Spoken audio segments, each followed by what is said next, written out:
নমস্কাৰ, এই মুহূৰ্তত আহি পৰিছে আজি সন্ধিয়াৰ কেইবাটাও গুৰুত্বপূৰ্ণ খবৰ আৰু এনেধৰণৰ খবৰসমূহ নিতৌ চাবলৈ চেনেলটো ছাবস্ক্ৰাইব কৰি ভিডিঅ'টোত এটা লাইক কৰি দিবলৈ সন্ধিয়াৰ প্ৰথমটো ব্ৰেকিং নিউজ। সাংসদ গৌৰৱ গগৈ আৰু ৰকিবুল হুছেইনৰ বিৰুদ্ধে এইবাৰ সৰব হৈ পৰিছে ৰাজ্যৰ মুখ্যমন্ত্ৰী ডক্টৰ হিমন্ত বিশ্ব শৰ্মা। গৌৰৱ গগৈ ৰকিবুল হুছেইনে কংগ্ৰেছ দলক শেষ কৰিব। গৌৰৱ গগৈ আৰু ৰকিবুল হুছেইন কংগ্ৰেছত থকালৈকে বিজেপিৰে লাভ হৈ থাকিব। গৌৰৱ গগৈ আৰু ৰকিবুল হুছেইন যেতিয়ালৈকে কংগ্ৰেছ কৰি থাকিব তেতিয়ালৈকে অসমত বিজেপিয়ে চৰকাৰ গঠন কৰিব। ৰাহুল গান্ধী কংগ্ৰেছত থকালৈকে নৰেন্দ্ৰ মোদী সদায় ভাৰতৰ প্ৰধানমন্ত্ৰী হৈ থাকিব। ৰকিবুল হুছেইন আৰু গৌৰৱ গগৈ কংগ্ৰেছত থকালৈকে বিজেপিয়ে অসমতেই চৰকাৰ গঠন কৰিব। এই দুইজন ব্যক্তি কংগ্ৰেছত থকালৈকে অসমত বিজেপিৰ ক্ষমতা থাকিবই। এই দুইজন ব্যক্তি যদি কংগ্ৰেছ কৰি থাকে তেন্তে বিজেপিৰেই লাভ হ'ব। এইদৰে আজি ৰকিবুল হুছেইন আৰু গৌৰৱ গগৈৰ বিৰুদ্ধে কেইবাটাও কটাক্ষমূলক মন্তব্য কৰিছে ৰাজ্যৰ মুখ্যমন্ত্ৰী ডক্টৰ হিমন্ত বিশ্ব শৰ্মা। গৌৰৱ গগৈ আৰু ৰকিবুল হুছেইনৰ বাবেই কংগ্ৰেছ দলৰ আজি এই অৱস্থা হৈছে বুলি মন্তব্য মুখ্যমন্ত্ৰী হিমন্ত বিশ্ব শৰ্মা। আৰু মুখ্যমন্ত্ৰী হিমন্ত বিশ্ব শৰ্মাই আজি গৌৰৱ গগৈৰ বিৰুদ্ধে এই কটাক্ষমূলক মন্তব্য কৰাৰ বিপৰীতে লোকসভাৰ সদনত শুনিবলৈ পোৱা গ'ল গৌৰৱৰ ভাষণ। দেশবাসীয়ে জনা উচিত সদন কেনেকৈ চলিছে। লোকসভাৰ বিৰোধী দলপতিক মাইক্ৰফোন ব্যৱহাৰ কৰাত বাধা দিয়া হয়, কিন্তু শাসকীয় পক্ষই তেনে কোনো বাধা নাপায়। লোকসভাৰ অধ্যক্ষ ওম বিৰলাৰ বিৰুদ্ধে বিৰোধীৰ অনাস্থা প্ৰস্তাৱৰ আলোচনা প্ৰদেশ কংগ্ৰেছৰ সভাপতি গৌৰৱ গগৈৰ। এফালে ৰাজ্যৰ মুখ্যমন্ত্ৰী ডক্টৰ হিমন্ত বিশ্ব শৰ্মাই আজি সংবাদ মাধ্যমৰ আগত গৌৰৱ গগৈক লৈ কেইবাটাও কটাক্ষমূলক মন্তব্য কৰিছে। বিপৰীতে লোকসভাৰ সদনত পুনৰবাৰ গৌৰৱ গগৈৰ উদাত্ত ভাষণ শুনিবলৈ পোৱা গ'ল। ইতিমধ্যেই গৌৰৱৰ এই ভাষণক লৈ সমগ্ৰ ভাৰতজুৰি আৰম্ভ হৈছে ব্যাপক চৰ্চা। দিবলৈ চোৱা আন এটা গুৰুত্বপূৰ্ণ খবৰ, অসমীয়া মুছলমানে এইবাৰ বিজেপিক ভোট দিব। আশীৰ্বাদ যাত্ৰাত 500, 200, 100 টকা মোৰ হাতত তুলি দিছে অসমীয়া মুছলমানে।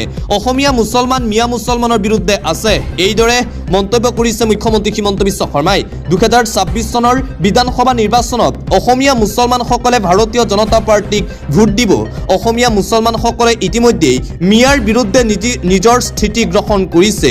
সেয়েহে অসমীয়া মুছলমানৰ ভোট এইবাৰ বিজেপিয়ে লাভ কৰিব বুলি মন্তব্য কৰিছে মুখ্যমন্ত্ৰী ডক্টৰ হিমন্ত বিশ্ব শৰ্মাই। পৰৱৰ্তী খবৰ, আজি ৰাতিপুৱা 10:30 সকলো মহিলাৰ একাউণ্টত সোমাল 9,000 টকা। ৰাজ্যৰ মহিলাসকলৰ একাউণ্টে ধন সোমাইছে। ৰাতিপুৱা 10:30 লগে লগেই মহিলাৰ একাউণ্টত সোমোৱাই দিয়া হ'ল ধন। লাখ লাখ পৰিয়ালে লাভ কৰিলে চৰকাৰৰ ফালৰ পৰা টকা। পোনে পোনে অৰুণোদয় হিতাধিকাৰীৰ বেংক একাউণ্টলৈ এই ধনৰাশি। 40 লাখ পৰিয়াললৈ চৰকাৰৰ 9,000 টকাৰ উপহাৰ। অসমৰ প্ৰতিখন পঞ্চায়তত আজি অনুষ্ঠিত হয় বিশেষ সভা চলি থাকোঁতেই একাউণ্টে সোমাল 9,000 টকা। 9,000 টকা সন্মান হিচাপে প্ৰদান কৰিলে হিমন্ত বিশ্ব শৰ্মাৰ বিজেপি চৰকাৰে। একেলগে 34 কোটি হস্তান্তৰ 40 লাখ মহিলাক। আৰু ৰাজ্যৰ মুখ্যমন্ত্ৰী ডক্টৰ হিমন্ত বিশ্ব শৰ্মাই আজি এই টকা প্ৰদান কৰে মহিলাসকলৰ একাউণ্টত। আপুনি যদি অৰুণোদয় আঁচনিৰ হিতাধিকাৰী তেন্তে আপুনিও আপোনাৰ বেংক একাউণ্ট পৰীক্ষা কৰক। আপোনাৰ একাউণ্টতো আজি ৰাতিপুৱা সোমাই গৈছে 9,000 টকা। 9,000 টকাটো কেনেকৈ খৰচ কৰিব মই নকওঁ, যেনেকৈ ভাল হয় তেনেকৈ খৰচ কৰক। বহাগ বিহুটো আনন্দৰে পালন কৰক। বিহুৰ পাছত নতুন চৰকাৰ আহিলে অহা 5 বছৰ আৰু আনন্দৰ দিন পাম। আই মাতৃসকলক উদ্দেশ্যি ৰাজ্যৰ মুখ্যমন্ত্ৰী ডক্টৰ হিমন্ত বিশ্ব শৰ্মাৰ এই মন্তব্য। আজি মহিলাসকলৰ একাউণ্টত ধন প্ৰেৰণ কৰাৰ পিছত এইদৰে মহিলাসকলক উদ্দেশ্যি মন্তব্য কৰে মুখ্যমন্ত্ৰী ডক্টৰ হিমন্ত বিশ্ব শৰ্মাই। আৰু আনপিনে আন এটা ভাল খবৰ দিছে মুখ্যমন্ত্ৰীয়ে। পুনৰ বৃদ্ধি হ'ব অৰুণোদয় আঁচনিৰ ধন। পুনৰ বৃদ্ধি হ'ব অৰুণোদয় আঁচনিৰ টকা। মুখ্যমন্ত্ৰীয়ে দিছে এই ভাল খবৰ। অৰুণোদয় নোপোৱা প্ৰতিগৰাকী মহিলাক নতুনকৈ দিয়া হ'ব অৰুণোদয় আঁচনি। মুখ্যমন্ত্ৰী হিমন্ত বিশ্ব শৰ্মাৰ আনুষ্ঠানিক ঘোষণা। আজি পুনৰবাৰ অৰুণোদয় আঁচনিক লৈ এই ভাল খবৰ দিছে মুখ্যমন্ত্ৰী হিমন্ত বিশ্ব শৰ্মাই। শীঘ্ৰেই কিমান ধন বৃদ্ধি কৰা হ'ব ঘোষণা কৰিব মুখ্যমন্ত্ৰীয়ে। মুঠতে ধন বৃদ্ধি কৰিব অৰুণোদয় আঁচনিৰ। এইবাৰ চৰকাৰ আহিলেই লাভ কৰিব বৰ্ধিত অৰুণোদয় আঁচনিৰ ধন। পুনৰ বৃদ্ধি হ'ব অৰুণোদয় আঁচনিৰ টকা। লাখ লাখ মহিলাক উদ্দেশ্যি এই ঘোষণা কৰিছে। প্ৰতিগৰাকী মহিলাই পাব অৰুণোদয় আঁচনি। অসমত নাথাকিব অৰুণোদয় নোপোৱা মহিলা। অসমৰ প্ৰত্যেকগৰাকী মহিলাই পাব চৰকাৰৰ অৰুণোদয় আঁচনিৰ সুবিধা। অসমত অৰুণোদয় নোপোৱা মহিলাৰ বাবে এটা ডাঙৰ খবৰ, এটা ভাল খবৰ। অৰুণোদয় নোপোৱা মহিলাক অতি শীঘ্ৰেই প্ৰদান কৰা হ'ব অৰুণোদয় আঁচনি। অৰুণোদয় সভাত মুখ্যমন্ত্ৰী হিমন্ত বিশ্ব শৰ্মাৰ বৃহৎ ঘোষণা। বৃদ্ধি পাব 1250 টকাৰ পৰা অৰুণোদয় আঁচনিৰ ধনৰ পৰিমাণ অসমত এতিয়াও 10% মহিলাই অৰুণোদয় পোৱা নাই সেইসকল মহিলাকো অহাবাৰ অৰুণোদয় আঁচনি দিয়া হ'ব 1250 টকাৰ পৰা ধন কিমান শতাংশ বৃদ্ধি পাব মিটিঙত জনাম অসমত অৰুণোদয় নোপোৱা মহিলাসকলৰ বাবে এই ডাঙৰ খবৰ আৰু ভাল খবৰ দিছে মুখ্যমন্ত্ৰীয়ে মুঠতে অসমৰ প্ৰত্যেকগৰাকী মহিলাই পাব অৰুণোদয় আঁচনিৰ সুবিধা অন্য এটা খবৰ আজি অৰুণোদয় আঁচনিৰ টকা প্ৰেৰণ কৰাৰ পিছতেই মুখ্যমন্ত্ৰী ডক্টৰ হিমন্ত বিশ্ব শৰ্মাৰ আন এক বৃহৎ ঘোষণা লাখ লাখ ৰেচন কাৰ্ডৰ হিতাধিকাৰীলৈ বৃহৎ খবৰ অৰুণোদয় আঁচনিৰ সভাতেই মুখ্যমন্ত্ৰীৰ এই ডাঙৰ ঘোষণা চেনি দাইল মিঠাতেল নিমখ হ'ব সম্পূৰ্ণৰূপে বিনামূলীয়া প্ৰতিটো ৰেচন কাৰ্ডৰ পৰিয়ালক আধা কেজিকৈ চাহপাত প্ৰদান কৰা হ'ব চৰকাৰ আহিলে আগন্তুক দিনত ইয়াৰ বিষয়ে চিন্তা চৰ্চা কৰা হ'ব লাখ লাখ ৰেচন কাৰ্ডৰ হিতাধিকাৰীসকলক উদ্দেশ্যি ৰাজ্যৰ মুখ্যমন্ত্ৰী ডক্টৰ হিমন্ত বিশ্ব শৰ্মাৰ এই সৰ্ববৃহৎ ঘোষণা অতি শীঘ্ৰেই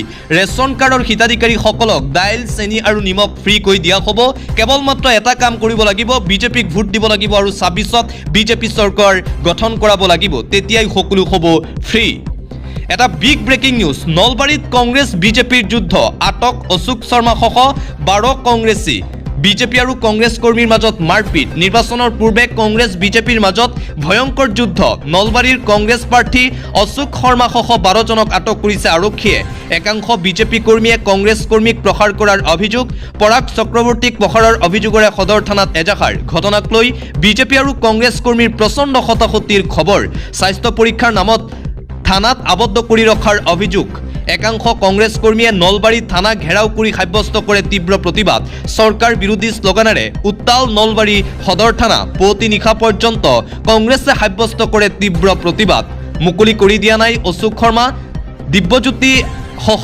12 জন কংগ্ৰেছ কৰ্মীক নিৰ্বাচনৰ পূৰ্বে নলবাৰীত বিজেপি আৰু কংগ্ৰেছ কৰ্মীৰ মাজত প্ৰচণ্ড মাৰপিটৰ ঘটনা সংঘটিত হৈছে বুলি জানিব পৰা গৈছে অন্য এটা খবৰ 26ৰ নিৰ্বাচনক লৈ ভোট বাইপৰ সমীক্ষা 35-40 বছৰ বয়সৰ 35ৰ পৰা 44 বছৰ বয়সৰ 54% বিচাৰে মুখ্যমন্ত্ৰী হিচাপে হিমন্ত বিশ্ব শৰ্মাক 45ৰ পৰা 54 বছৰ বয়সৰ 51% বিচাৰিছে হিমন্ত বিশ্ব শৰ্মাক 25ৰ পৰা 34 বছৰ বয়সৰ 48% বিচাৰিছে হিমন্ত বিশ্ব শৰ্মাক 18ৰ পৰা 24 বছৰ বয়সৰ 25% বিচাৰিছে হিমন্ত বিশ্ব শৰ্মাক এছচি জনগোষ্ঠীৰ 72% মুখ্যমন্ত্ৰী ৰূপে বিচাৰিছে হিমন্ত বিশ্ব শৰ্মাক এছটিৰ 49% মুখ্যমন্ত্ৰী ৰূপে বিচাৰিছে হিমন্ত বিশ্ব শৰ্মাক ওবিচিৰ 72% মুখ্যমন্ত্ৰী ৰূপে বিচাৰিছে হিমন্ত বিশ্ব শৰ্মাক সাধাৰণ শ্ৰেণীৰ 79% মুখ্যমন্ত্ৰী ৰূপে বিচাৰিছে হিমন্ত বিশ্ব শৰ্মাক মুছলমানৰ 18% মুখ্যমন্ত্ৰী ৰূপে বিচাৰিছে হিমন্ত বিশ্ব শৰ্মাক 26ৰ নিৰ্বাচনক লৈ ভোট বাইপৰ এই সমীক্ষা প্ৰকাশ পাইছে হিমন্ত বিশ্ব শৰ্মাক লৈ এটা পলিটিক্যাল ব্ৰেকিং নিউজ বিটিসিত কোনো প্ৰকাৰে মিলাব পৰা নাই অংক হিমন্ত বিশ্ব শৰ্মাই মুখ্যমন্ত্ৰীৰ মন্তব্যৰ বিপৰীত স্থিতি বিটিসি প্ৰধান হাগ্ৰামা মহিলাৰী বিটিসিত মিলা নাই মুখ্যমন্ত্ৰী হিমন্ত বিশ্ব শৰ্মাৰ নিৰ্বাচনী সমীকৰণ কোনো প্ৰকাৰে মিলা নাই অংক মুখ্যমন্ত্ৰীৰ মন্তব্যৰ বিপৰীত স্থিতিত হাগ্ৰামা মহিলাৰী বিটিসিৰ আসনক লৈ মুখ্যমন্ত্ৰীৰ মন্তব্যক স্পষ্ট সমৰ্থন দিয়া নাই বিটিসি প্ৰধান হাগ্ৰামা মহিলাৰীয়ে ইউপিপিএলৰ সৈতে কোনো আসন বিতৰণ নকৰে বিপিএফ প্ৰধান হাগ্ৰামা মহিলাৰীয়ে বিজেপিৰ সৈতে বিপিএফ মিত্ৰতাত আছে গতিকে আসন বুজাবুজি বিপিএফ আৰু বিজেপিৰ মাজত শেষ হ'ব কিমান আসনত নিৰ্বাচন খেলিব সেই সিদ্ধান্ত বিপিএফৰ ওপৰত নিৰ্ভৰ কৰিব বুলি মন্তব্য হাগ্ৰামাৰ যদি ইউপিপিএল বিজেপি মিত্ৰতাত থাকে তেন্তে ইউপিপিএল বিজেপিৰ মাজত আসন বুজাবুজি হ'ব বুলি মন্তব্য হাগ্ৰামা মহিলাৰীৰ ইফালে সোমবাৰে ইউপিপিএল বিপিএফৰ মিত্ৰতা হ'ব বুলি মন্তব্য কৰিছিল মুখ্যমন্ত্ৰীয়ে বড়োলেণ্ডত বিজেপিৰে নহয় বিপিএফৰ সৈতে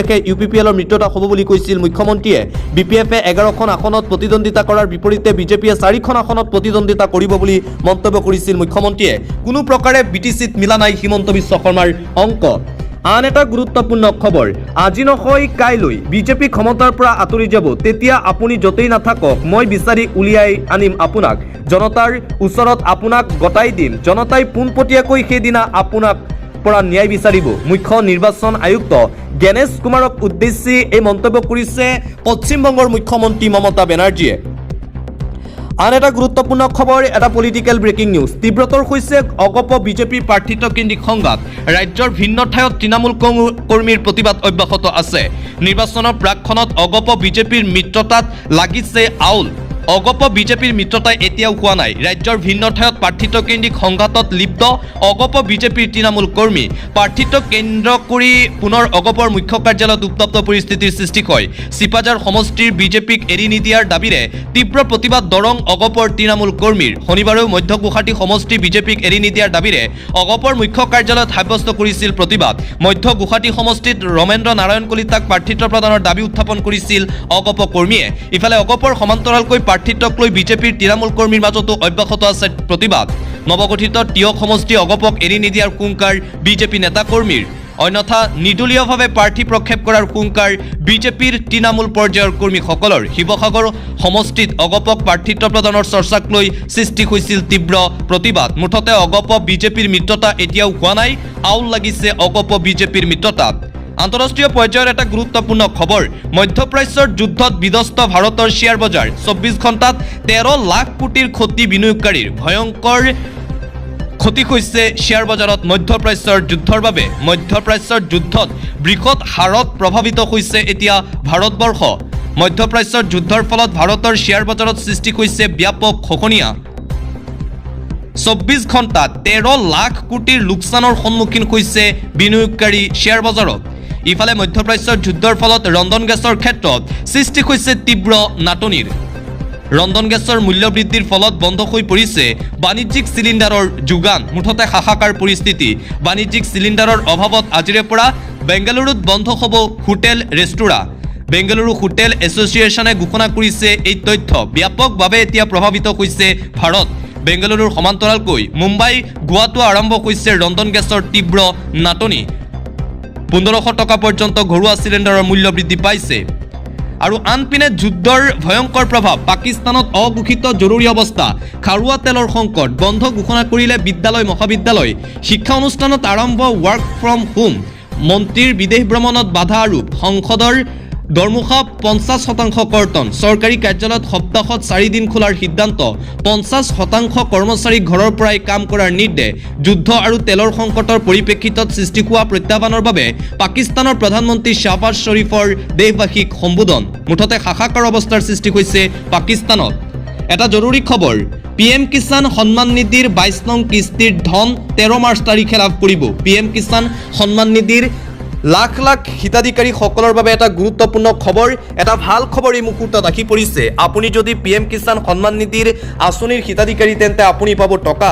দেশৰ কোটি কোটি কৃষকলৈ এটা ডাঙৰ খবৰ। কেতিয়া লাভ কৰিব PM কিষাণৰ 22 নং কিস্তিৰ ধন আপুনি জানি লওক। 13 মাৰ্চত বেংক একাউণ্টত সোমাব 22 নং কিস্তিৰ ধন। মোবাইলতেই কেনেকৈ চেক কৰিব আপোনাৰ নাম তালিকাত আছেনে নাই। বছৰি 3টা কিস্তিত 6000 টকাকৈ লাভ কৰিব কৃষকসকলে। KYC আপডেট নহ'লে হিতাধিকাৰীয়ে নাপাব PM কিষাণ সন্মান নিধিৰ কিস্তিৰ টকা। একাউণ্টত 2000 টকা লাভ কৰিবৰ বাবে আজিয়ে কৰক 3টা কাম। PM কিষাণ ধনৰ বাবে KYC আপডেট কৰাটো বাধ্যতামূলক। নতুনকৈ আবেদন কৰিব বিচৰাসকলে বনাই লওক ফাৰ্মাৰ ID। আধাৰৰ সৈতে লিংক কৰক আপোনাৰ ৰেজিষ্টাৰ মোবাইল নম্বৰ। 7টা প্ৰক্ৰিয়াৰ জৰিয়তে ঘৰতে কৰিব পাৰিব আপুনি KYC আপডেট। প্ৰথমে ভিজিট কৰক PM কিষাণৰ অফিচিয়েল ৱেবছাইটত গৈ আপুনি কৰিব লাগিব লগ ইন। তাতেই KYC অপশ্যনত আপুনি ক্লিক কৰক। আধাৰ নম্বৰৰ সৈতে কেপচা কোড দি চাৰ্চ কৰক। সন্নিৱিষ্ট কৰক আপোনাৰ মোবাইল নম্বৰ আৰু এইদৰে আপুনি ঘৰতে বহি কৰিব পাৰিব আধাৰ আৰু বেংক একাউণ্টৰ লিংক। পৰৱৰ্তী খবৰ। ভাৰতীয় ক্ৰিকেট দললৈ 131 কোটি টকাৰ পুৰস্কাৰ ঘোষণা কৰিছে BCCIয়ে। আৰু ICC T20 ক্ৰিকেট ৱৰ্ল্ড কাপত ভাৰতীয় ক্ৰিকেট দল চেম্পিয়ন হোৱাৰ পিছতেই ভাৰতীয় ক্ৰিকেট দলৰ খেলুৱৈসকলক বাম্পাৰ অফাৰ দিছে BCCIয়ে। 1 কোটি 2 কোটি টকা নহয়, 131 কোটি টকাৰ পুৰস্কাৰ ঘোষণা কৰা হৈছে প্লেয়াৰ্ছসকলৰ বাবে। ICC T20 ক্ৰিকেট ৱৰ্ল্ড কাপত ভাৰতৰ এই বিজয়ৰ বাবেই সিদ্ধান্ত গ্ৰহণ কৰিছে BCCIয়ে। বিশ্বৰ মঞ্চত পুনৰ ভাৰতৰ বিজয় ধ্বজা উৰুৱালে ভাৰতীয় ক্ৰিকেট টীমে, যাৰ বাবে উৎফুল্লিত সমগ্ৰ ভাৰতবাসী। 8 মাৰ্চত T20 বিশ্বকাপৰ ফাইনেলত ভাৰতৰ হাতত পৰাজিত হৈছিল নিউজিলেণ্ড। T20 বিশ্বকাপ 3বাৰ জয় কৰা প্ৰথম দল হিচাপে ইতিহাস ৰচিছিল ভাৰতীয় ক্ৰিকেট টীমে। T20 বিশ্বকাপ জয়ী ভাৰতীয় দললৈ 131 কোটি টকাৰ পুৰস্কাৰ BCCIৰ সচিব দেৱজিৎ শইকীয়াৰ এই আনুষ্ঠানিক ঘোষণা।